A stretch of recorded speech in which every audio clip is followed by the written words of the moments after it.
As we have our pledge of allegiance.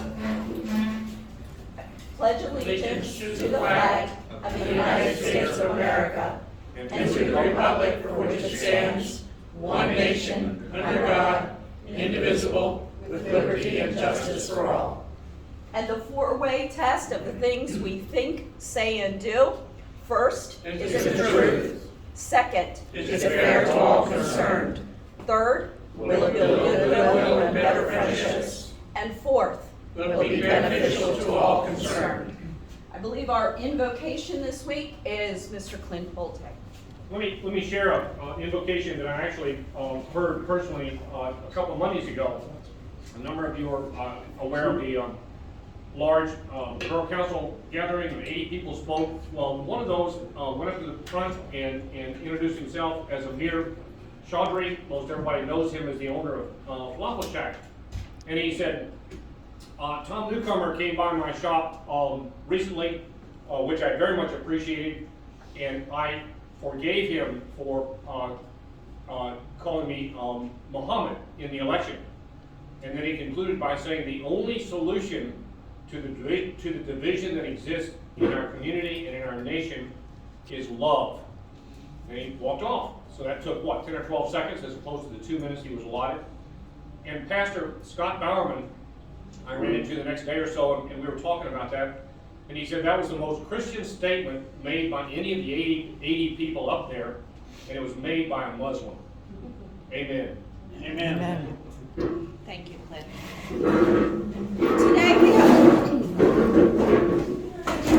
Today we have a lot to get through, so I'm just going to go ahead and get started with the meeting, but please go ahead and eat, enjoy.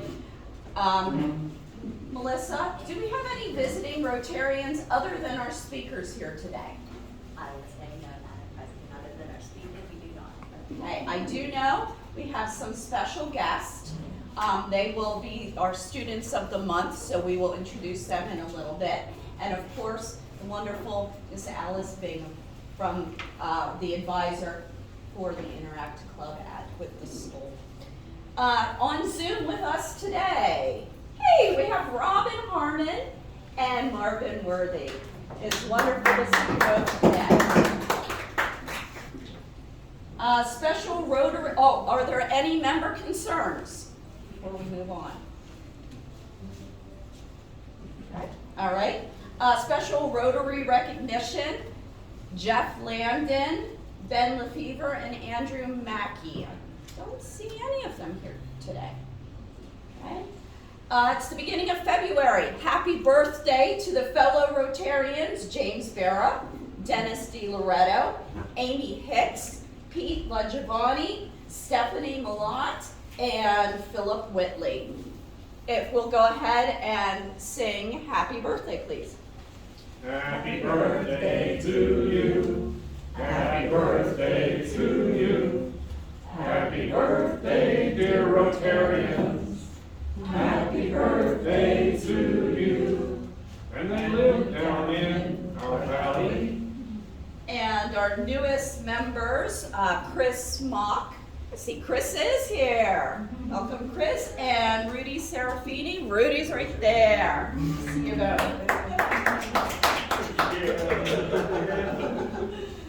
And do we have any happy dollars today? Is anyone feeling happy? All right. Melissa's going to come around and I'm going to hand that off so that our viewers can hear their happiness. Excuse me. My happy dollars because I'm leaving shortly after the meeting, and I'll go get to see my great grandson. Awesome. 4 years old.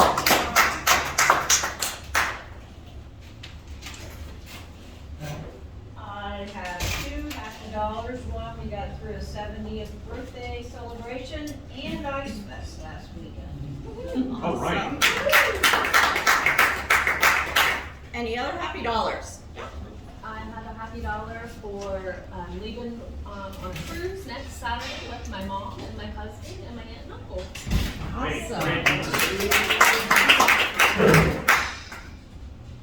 Yeah, my happy dollars certainly for Ice Fest and also for Run Your Ice Off. It was a great great event, and great to see Rotary continuing to sponsor that event. Really good turnout for Friend I Saw Sunday.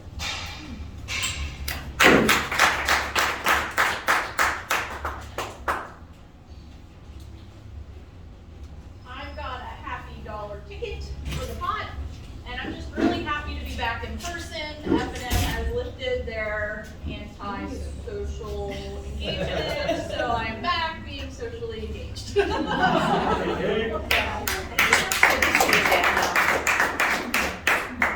Any other happy dollars? Ah, yes.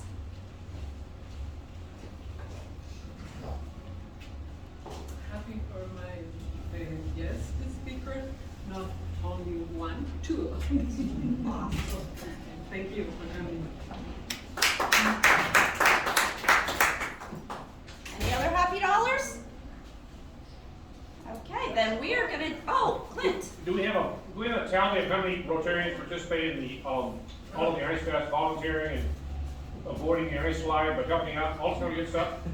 I do not have a tally, but I will get that and we'll announce it at It was great.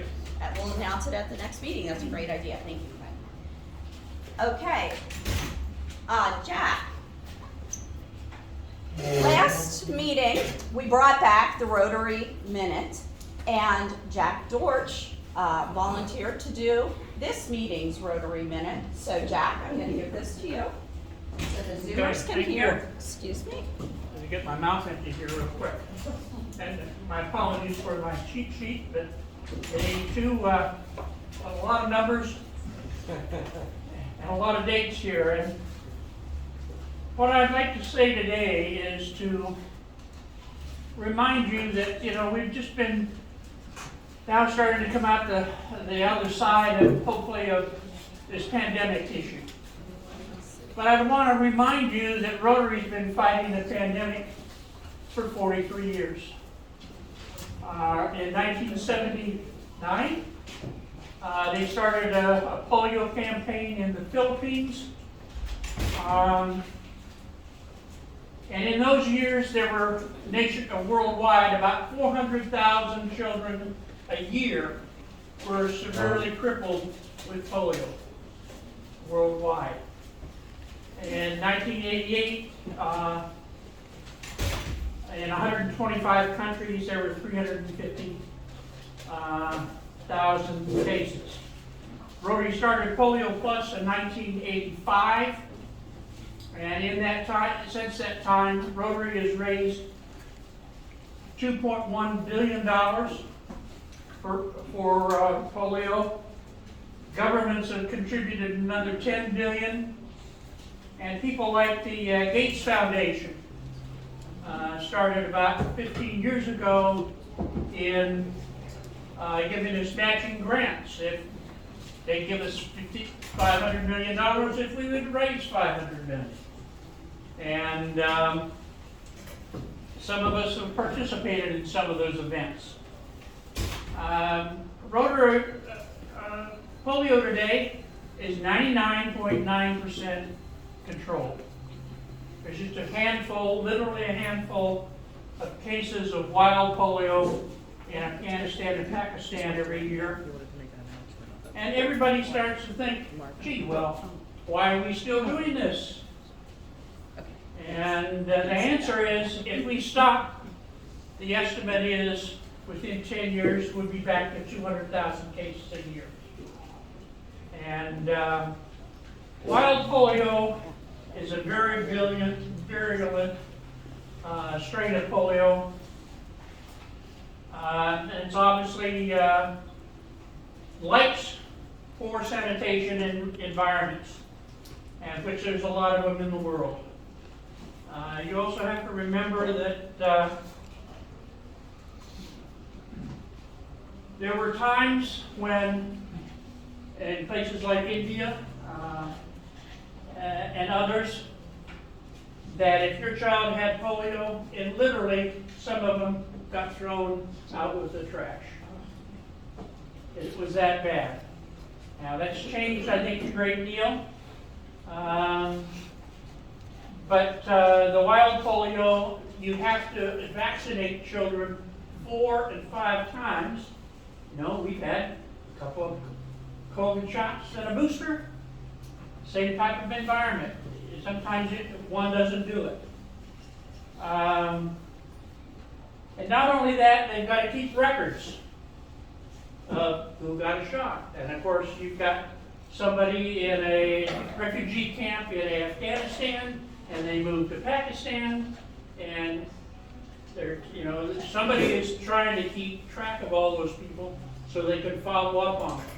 And a great deal of these follow-ups that get done are done by Rotarians. They're done by Rotary volunteers.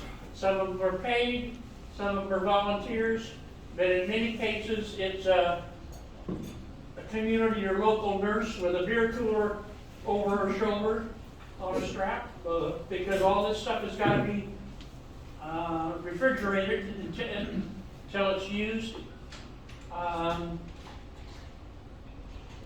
The last thing I want to remind you, it only takes $3 in cost to vaccinate and fully protect a child today.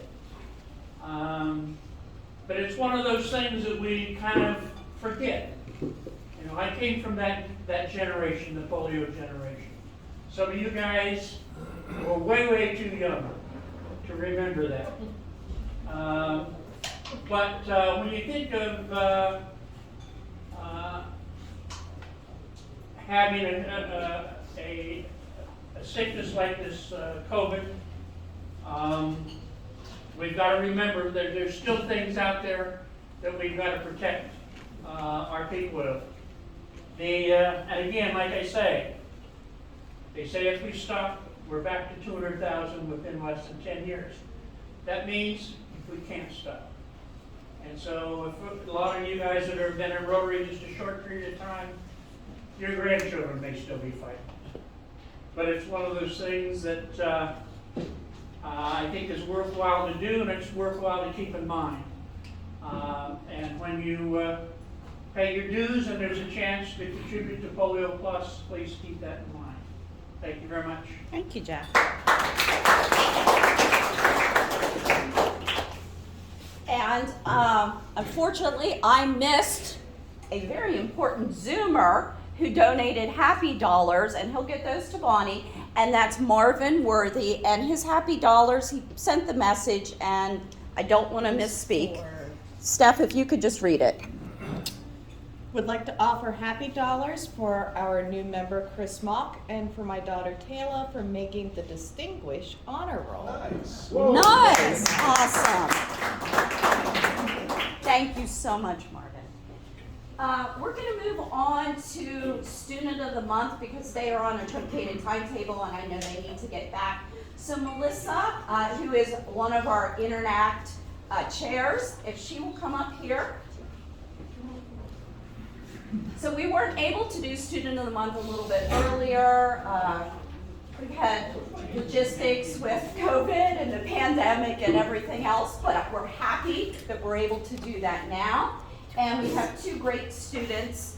I'm going to hand this to you, Melissa. I know it's tight in here and we just make do. Okay, like that. Okay. I don't know who you want to do first, but that's up to you.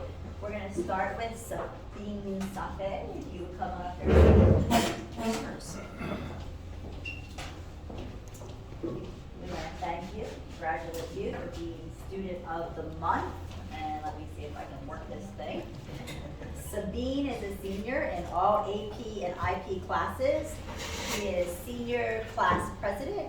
She's United Way co-chair. And I know that Sabeen, Amy Hicks has talked really highly of you and all your work with the United Way projects and stuff that we just did. So Sabeen, would you like to tell the club a few words about yourself?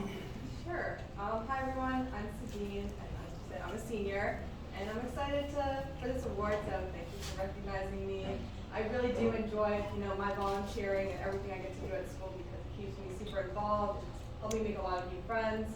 So, as with future plans, I'm planning to go into dentistry with a business minor, but where I'm going yet, I'm not sure. Nice. Awesome.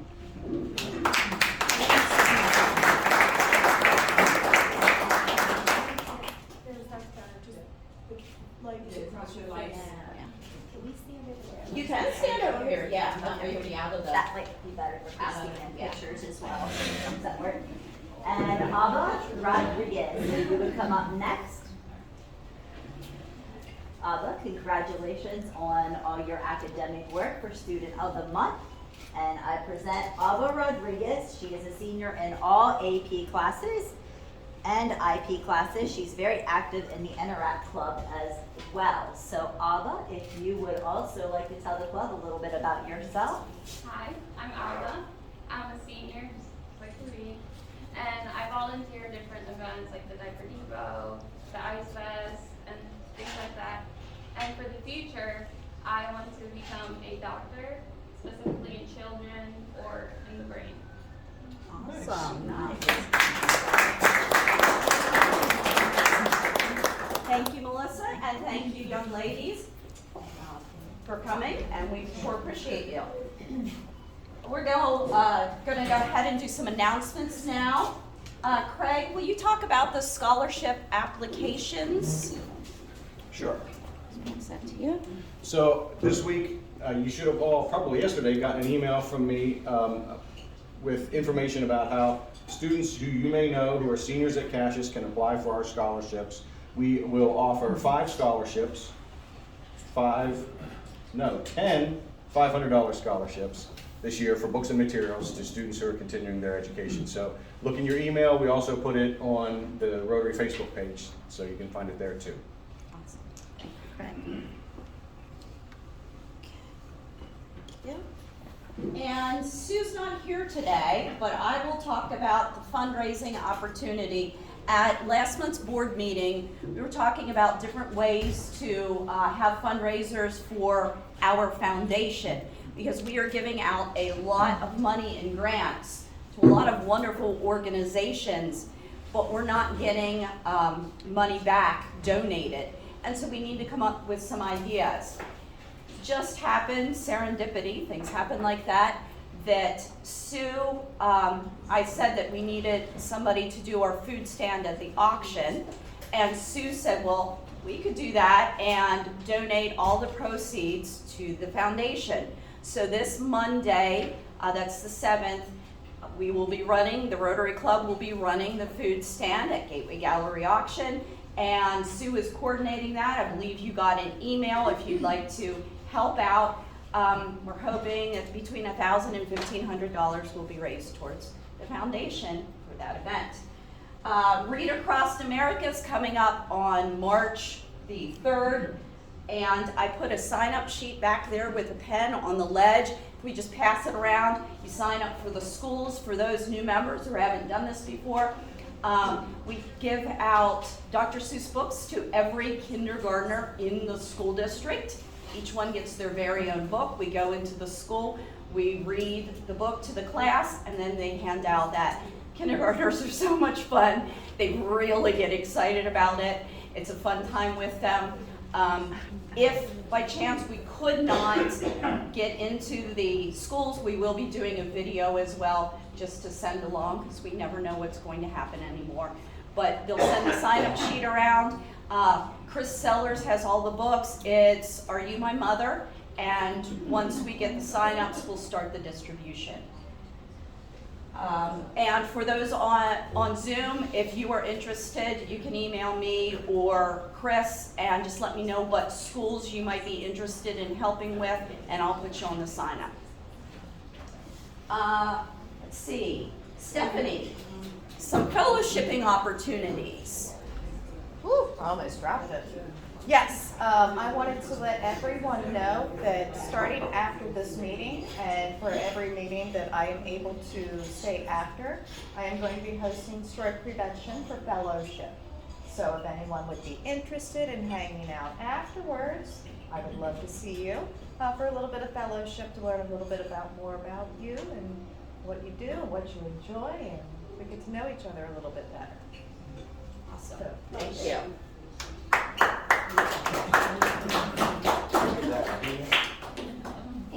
And just two more quick announcements.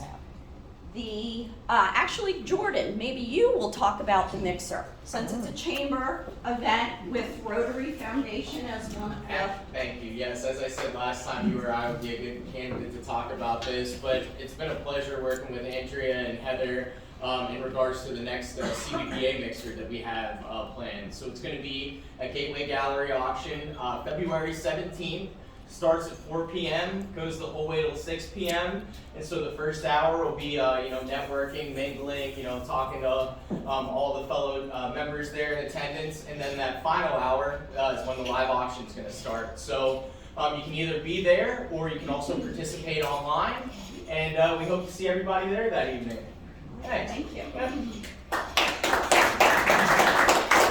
And the items that the foundation has up for bid, a photo session with Philip Whitley. Oh my goodness, I just put him in yesterday and now I forget. Sue's teeth. No, that's for Totem Pole. Mm-hmm. Yeah, it is. Yeah, But it's she's there. Rotarian. Well, she is a Rotarian. But for the foundation, Craig, what else is there? We got the cornhole We got the cornhole. and gift certificate to the Gift orchards. certificate to the orchards. 3-month membership at the Y. And the 3-month membership at the Y. So those are the Rotary Foundation. There are some other great organizations that are also involved in that. Yes, Clint? Yeah, all Rotarians can bring their entire staffs to either breakfast and or lunch Monday. That's right. Yes, Monday at the auction. Okay, now, and everyone should have gotten an email about the board nominations for leadership next year. If you have not responded, if you will please vote via email so we can just get that buttoned up. And we still have vacancies for president-elect and president-elect designate. So if that sounds like something that's in your heart to serve your club, let us know. And Rotarian of the Month. For this month, I would like to present to Brad Evans. Brad is always there doing all kinds of things. His enthusiasm is contagious, and so thank you for all you do. Brad, if you'd like to say anything, you're welcome to. Thanks, I did not expect this, and this makes up for the second place.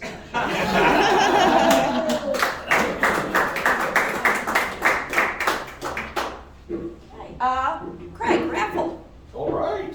We have $202 in the pot. There are 13 cards on the board. You'll notice this one is sideways. Does anybody know the significance there? The winner. There is absolutely no significance. I don't know if it's the winner or not. I put them on without looking, so. All right, you want to, well, you have your hands full. Madam President. Okay, there we go. All right, last 4 numbers, 8, 5, 5, 3. 8, 5, 5, 3. Oh. Hey, fantastic, come up here.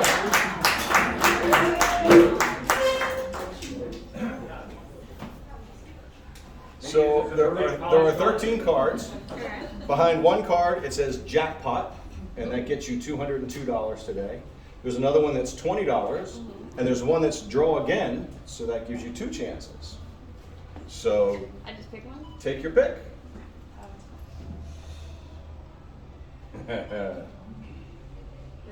Pull it off.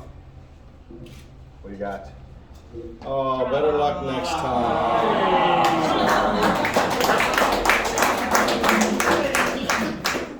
Pot keeps growing. Thank you. And Linda. Christina. And to introduce our speakers today, I know we have Mr. John Keller, who's a member of Shepherdstown Rotary Club. He's going to be speaking with us about global grants, etc. But I guess we have another speaker too. So Christina, if you'll come on up.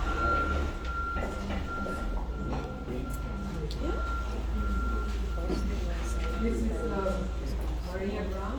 What's your international service? Well, they will be passing it around. I'll get it and sign up. will be about the project for bringing children to school in Kenya. And Mr. John Taylor, also a member of the Rotary Shepherdstown, West Virginia, and 7360 International Ship, a past president of our class and a Paul Harris Fellow. And he will be speaking about the road grants. The China Fund and a special focus on the project in El Salvador. So, bienvenidos.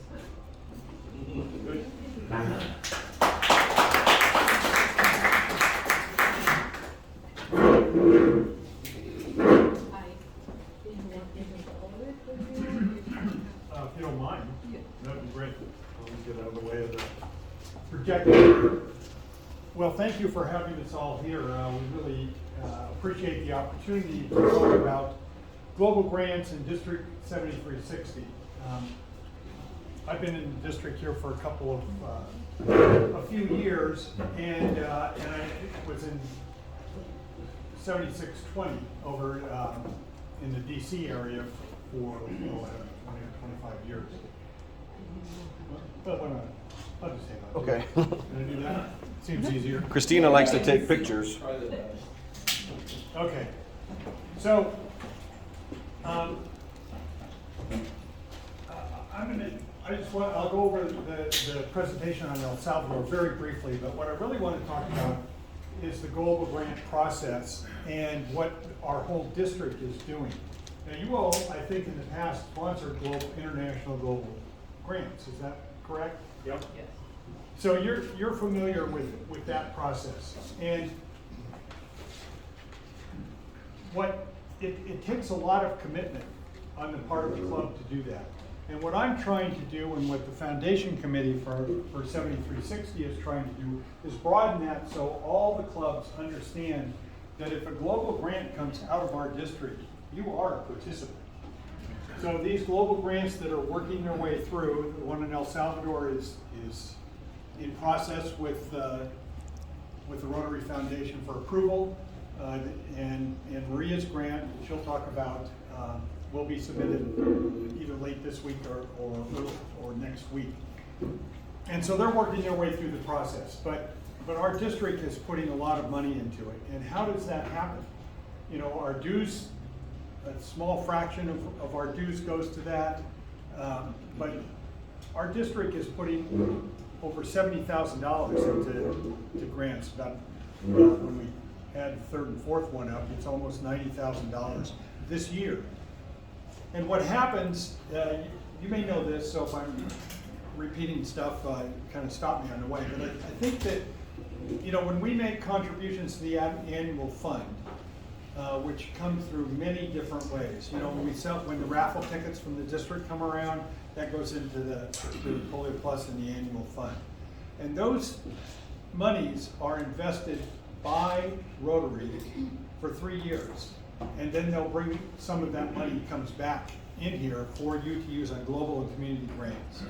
And we want all the clubs to be able to participate at whatever level they're comfortable with. You know, you're one of the larger clubs in the district, and so you've got more resources, but the smaller clubs also are part of it. You know, when you're talking to prospective members, hopefully you'll want them to know the things that you're doing as part of the district, as far as in international projects. So we are now. Pardon me, real quick. You have a question on Zoom. Okay. One of our members has his hand raised. What is the question? Marvin, can you speak up? I can't see that. Sorry, what was that? I'm sorry. Your hand was raised. Did you have a question? Oh, okay. All right. Okay. So, apologies. Anyway, as we all participate in these different grants, we're now looking for grants in, you know, 2 and 3 years out. And we would like, if you have a connection to another country, to another Rotary club, somewhere else in the world, we'd like to talk about that and see where you are in your connections and developing that process. You know, when we first started meeting in Shepherdstown, Maria came up with talked about this great idea that she and another group were working on together. First thing I said was, what's the Rotary Club you're working with in Kakamega? So that's an important key. And now she has developed a great relationship with the Rotary Club there. I have a great relationship with the Rotary Club in El Salvador.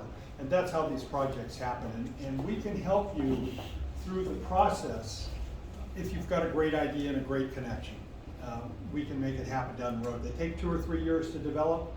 That's kind of the average. So if you're interested in that as a club, I'd like to get each of the clubs on top of what you already do to set aside a little bit of your budget to contribute to international projects each year. You know, whether it be, you know, 200, 500 for a smaller club, maybe 1,000 or 1,500 from the larger clubs. So that's just something to think about. I got involved and became the District International Service Chair because of my involvement in El Salvador. So I'm going to go through this real quickly, and then Maria's going to talk about the project she's got going in Kenya. So this is the service project. If you flip to the next slide, please.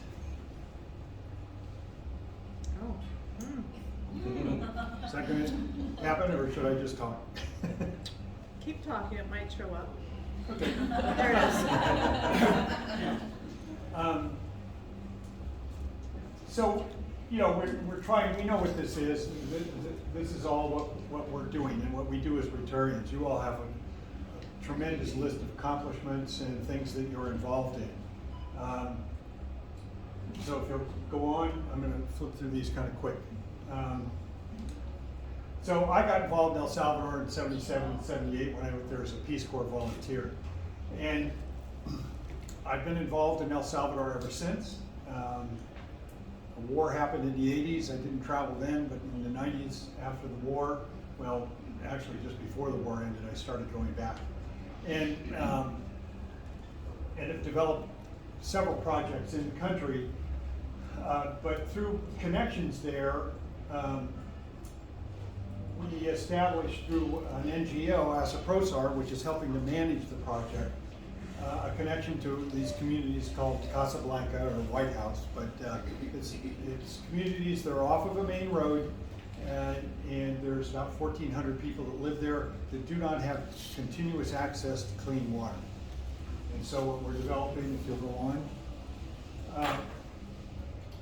you know, we look for areas within the community that could potentially host the well that we're going to dig for them, so they have their own water supply. You'll go on.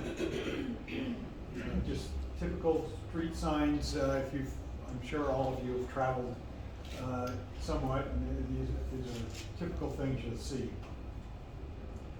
That's myself. The person on our left is Maritza, who works with the NGO in helping them develop a board of directors, or a DESCO, it's in Spanish. And so she works with them, and then the fellow in the middle is Francisco, who's become a very close friend with the Rotary Club of Santa Tecla. And so together with the two gentlemen that are on the board of directors of the community, we developed this project. Right now, the way the land reform, and this is all, I'm not going to go into detail about this, but there was a land reform that was supposed to start with the peace accords in the early 90s. And that was to distribute the land. And so they first broke it up into, 14 families at one point owned most of the land in El Salvador, 75 years ago. And now it's become broader. And so they took some of these huge farms, broke them up into co-ops, and then it was the co-op mission to break those up into smaller communities. Well, when they broke off Casablanca, they didn't have a well on the property, the community. It's on the neighboring property. It's going to be broken off to another community. And so they get water maybe 3 hours every third day. and they go fill up jugs and do all sorts of crazy stuff just to have enough water to get through the week. And so we're gonna build a well on their property. And when this other piece is broken off, they will lose access to that well. So it's not just that they have limited access, in a year or two they'll have no access, which means trucking in water, which gets really expensive. Can you flip through? So we did the community assessment, which is critical to understanding what the needs are and making sure it's a project out of the community and not something outsiders have come in and said, okay, this is what you need. Because the history tells us that those projects, not always, but have a high failure rate, and projects that are developed by a community and supported have a very high success rate. And so this is kind of water collection day. I happened to be there at that moment, and they fill all these jugs up and haul them off to their home, and they have what are called pilas, where they store the water. And so this is kind of what the breakdown of how we raise. It's really a $112,000 project. But you can see what our district is putting in, $40,000 to this project. A past district governor of another district, but Alice is the mother of someone who's in the state college club. And she donated, and different Rotary clubs are in, and individuals have made that up. So we've got several clubs that are on there that have contributed to it, individuals. The next one, our governor, Dana has chipped in. Ricardo is a Salvadorian who lives in Denver who wanted to be part of the project. Ali Gomez and Vilma Gonzalez. Ali is a fantastic young woman who is the daughter of a man I was Salvadorian man I was very close to, and why I got involved in El Salvador. And they wanted to contribute to it as well. So different people want to contribute. If you have individuals that like the project or like Maria's, you can also contribute. So this is what we're trying to accomplish. We think that the project hopefully will be approved by maybe March or April, and then we'll start construction, which is I think about a 2 to 3 month process. And there is somewhat of a old distribution system there at some point that'll have to be redone maybe 5-10 years down the road. But for now, about 60% of the homes have water, or will have water when this is in. And that's really the very brief presentation on El Salvador. I mean, I can talk about El Salvador for hours on end. But what we're doing is within the 7 designated areas of Rotary, we're trying to do good. And you all have done a tremendous job. Your club is fabulous. And we would like you to participate more with international projects and understand that you are part of all these international projects, all the ones. And we're gonna, I'm not very good at this, but gonna try and get articles in the newsletter and different ways to communicate with all the clubs in the district so people understand that you are part of this. It's not some other club. It's not Rotary Club of Shepherdstown that's doing this. It's District 7360 that's doing this. We sponsored them because we had the time, and we have a member of our club who spent his career at the World Bank who's a marvelous writer and good That's writer. a good asset right there. That is, I'm telling you, and Maria will tell you, he spent hours with each of us trying to get this going. But we have capacity within our district and with the 73 District Foundation Committee to help clubs through that process. So if you're interested in being part of that group, a district resource network we're trying to set up with people who'd like to participate in it. So if you have a participant, somebody who'd like to participate in that, I'd like that. Let me know. And that's really it. I'm going to turn it over to Maria to talk about Kenya.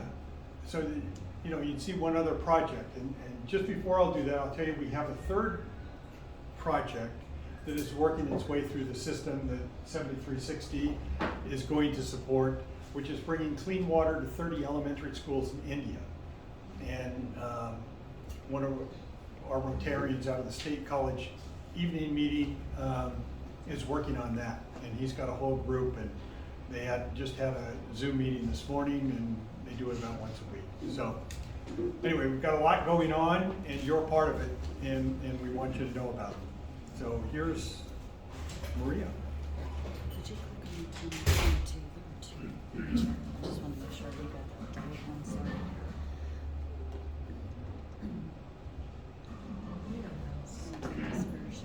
But anyway, I really thank you for inviting me, and Yeah, that's the latest version. yes, sir. Quick question, during COVID, obviously Rotary International could not travel.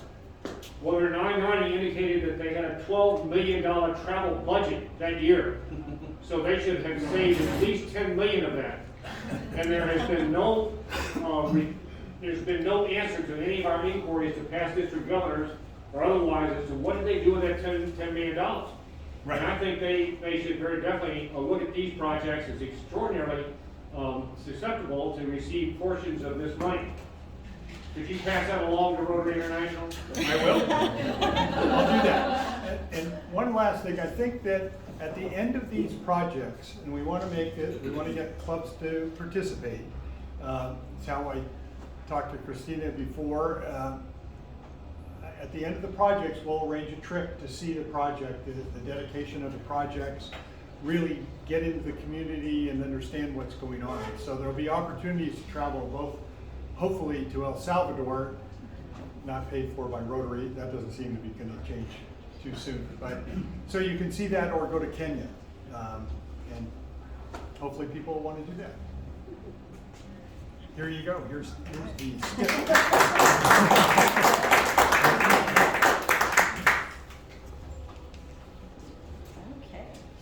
Well, thank you.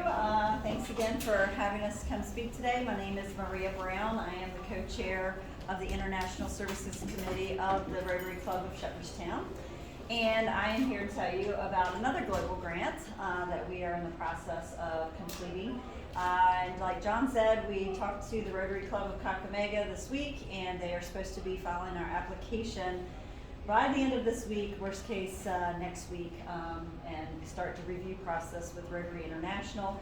And with as hopeful to be approved, we will be headed back to Kenya here shortly. So a little bit about our project. I had talked with one of my friends. I'm involved with a group, a nonprofit called 2911, and we have been to Africa working with a Victorious Children's Home, and we had created a network with street children. And how that came about, one of the visits, Jennifer had noticed that there were these little fires out in the distance in the evenings, and she asked one of the gentlemen that she was there with, what are all those little fires out? And he said, oh, those are all the street kids. She's like, what do you mean the street kids? And he goes, well, those are the children that have been outcast for whatever reasons, and they are actually living on the street. And she was like, well, how do we connect to these children? How do we help this community? So she started having the conversations with some of the people that can make the difference, and we developed a program, she developed a program called 2911, and worked with that local children's organization and orphanage to invite the street children in for once a month for a meal, and start to speak with them and see how we could help these children to get off the street and understand why they were there, what has caused their situation. And when we found out, they were able to develop a very good relationship with the street children and develop a program where now, not just once a month, but every week, we have these street children come to a facility for a meal, and we're able to communicate with them and try to provide them with, toiletries, or at least one meal a week. And these are some of the pictures of the community. They are from age birth to 25. We've seen children as small as 2 or 3 be put out on the street, and they're they have to rely upon this group of street children to take them in and take care of them. They're out on the street for different reasons: death of parents, abandonment from a family, drug and alcohol abuse. There's all types of reasons why they are out on the street. So what we thought is, okay, well, you feed them, but that's really not helping the problem, and they've become quite a nuisance, and the community, the police department, the community see them as a nuisance and a problem. So all these programs, we're trying to develop a way to close the gap and see if we can help the street kids get off of the street, get reintegrated into their communities, but they need education. So fast forward, and that's where this project starts. So this is an area, this meets the area of focus of Rotary International's education, and we're hoping to do two things with this project. And the first is to get into the school systems, get into the community, talk with the police officers, and educate them that the reason that these children are struggling is they've been subject to traumatic experiences. And they're not like every other citizen in the community. Even though this is a developing country and it's a very impoverished, very poor country, these are the worst, the lowest of the low, and they don't have access to, most of the opportunities that the average person in Kenya or Africa has. So if we can start the conversation about educating them and talking to them about the traumatic experiences, and educate them on how to better communicate with them, and bring them in, allow them to get into some educational programs, then that can help start to solve some of the issues. The first phase of that education will be targeted towards the teachers, the community administrators, police departments, other different community and community organizations. The second phase will be educating the actual street children. The street children have been out on the street, so they need to be socialized and be reintegrated, and that comes with, the first is allowing or educating them on their street rights. They do have rights as people. They are human beings. They are people. They have the rights like all the rest of us, but they don't understand that because nobody's there to tell them that. So we want to make sure that they understand what their rights are. The second is to inform them that if we're having a conversation with the educators and the community to involve these children and give them the benefits that every citizen has in the community, that they also have to make some steps in improving their reintegration into society. So that would be, we have like a 7-phase cycle to run them through integrating them into social skills, back into the classroom, because we're finding that some of these children, if they've been out on the street, it's going to take a little while to reintegrate them back into a structured cycle of sitting in a classroom or being under some administration because they're so used to being on their own. And then the other things that will help with just social skills, hygiene, behavioral things, and then identifying the trauma that they have been subjected to, and so that they can understand and get to a forgiveness and a reconciliation point, so that they can then move on. We can pop through the next slide. This is just one of the schools that are in the Kenya Kakamega area, and that's a typical classroom. Very hot. You can pop through that. That's just talking about the needs. So we have done a needs assessment. The host club is actually the Rotary Club of Kakamega. They've performed their needs assessment, and like John said, it's not our place to go into a country and tell them what they need. Because we might view and say, oh my gosh, you all need to have this or this or this. And you get there and you think you're doing them this great service, and it's not what they need at all. So it's vital when you do a global grant project that you do get that connected to that host Rotary Club and make sure they do the needs assessment to prove the necessity of the project. So we will, a part of this, really quick, because I know it's getting late, we're going to develop a curriculum here with the help of psychologists and social workers that will teach educators and children the two different sides of this education program. We will send it to the Kenya committee so that they can have their own committee specialists take a look at that and make sure it's fitting to their culture, and also will connect into the school system's academic structures. And then we will actually have probably 2 or 3 trips to Kenya to get this project off the ground. We have to educate the trainers that are going to work in the community with us to actually train the teachers and some of the community people about the curriculum and get that instituted into these school systems. And then we will have a second education is where we actually deal with and bring in the children. And there could be anywhere from 200 to 400 street children that we will bring through this training sessions over a 2-week period, going through each one of these 7 cycles of training. So let's see, those are just some pictures of the community needs assessment from our Kakamega group. This is just, I won't go through all this, this is just the details of the project that if anybody's interested, we will send it out to them for their information about each and every phase and what we need to do with each phase, because you do need to be very detail oriented. You have to think through the process of each phase and what that looks like and how to budget for that. So our expected outcomes in the end is to gain the buy-in and participation in this program and reach the isolated areas, not just the school districts and the local communities, but also once this curriculum is,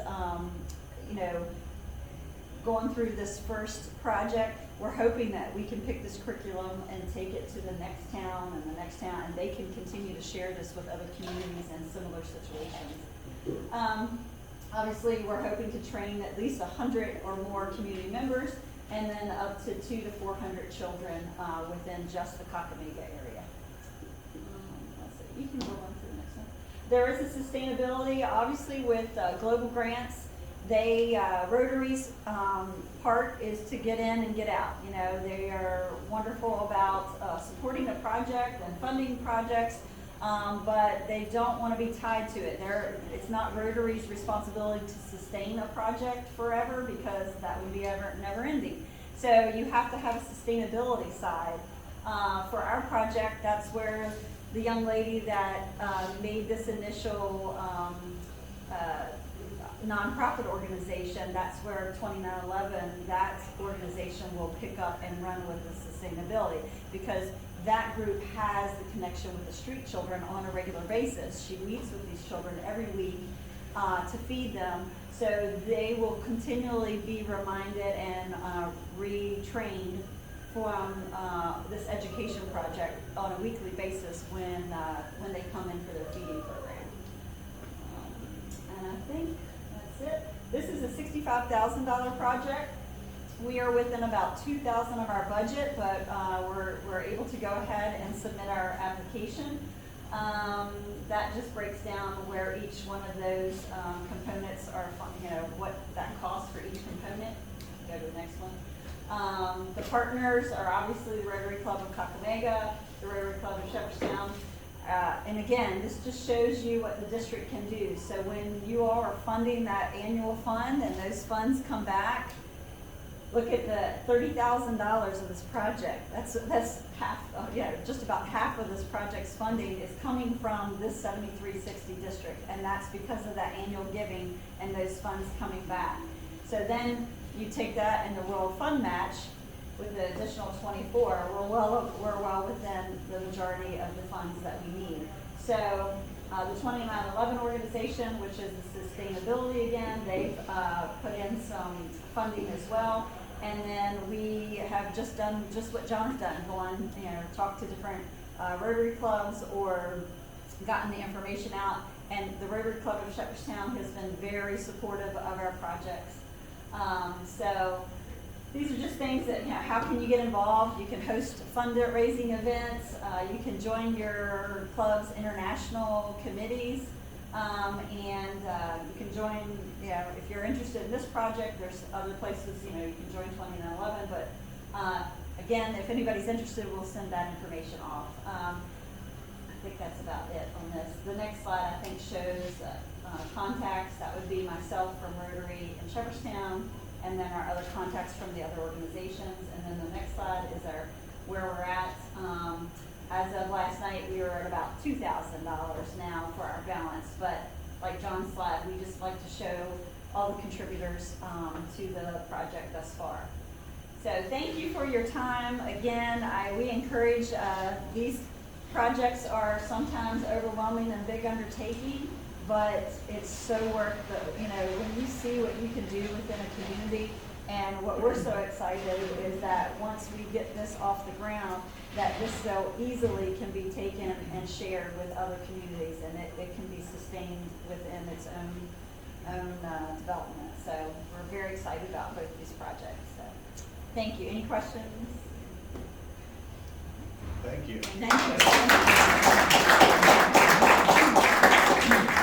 Thank you so much, and I did see a question or comment from the Zoomers. If you could send that presentation out, there's interest. All right, and with that, just a reminder, excuse me, that be sure to check Facebook for pictures of Ice Fest. I saw some on there, fun pictures, updates. Next meeting, February 17th, right here. Leading it will be Amy Hicks because I will be busy getting ready for the mixer. Speaker will be Matthew Ed from the Concord-Jigga Institute. And with that, we are adjourned.